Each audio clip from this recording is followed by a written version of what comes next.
let's talk about the basic skills of basketball. First is high dribble. To perform a high dribble in basketball, start by keeping your dribble hand on top of the ball. Then use your fingertips to push the ball downward with force, allowing it to bounce up to waist or chest level. Second is low dribble. To execute it, keep your dribble hand low to the ground. Use your fingertip to push the ball towards the floor with control. Now let's talk about the passings in basketball.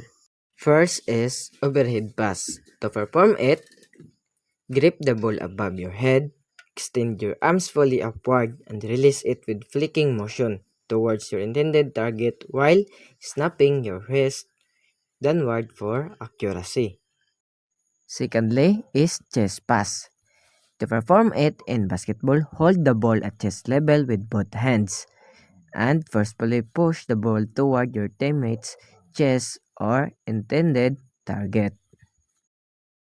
Next is bounce pass. To execute it, hold the ball with both hands, aim for a spot on the floor about 2/3 of the distance of your teammate.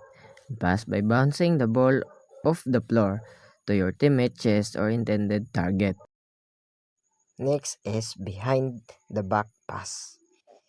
To execute it, swiftly move the ball from behind your back to the opposite side while releasing it to your teammate or intended target. Now we will talk about the type of shooting in basketball. First is free throw shot. To perform it, focus on the rim and shoot the ball in smooth upward motion with your shooting hand.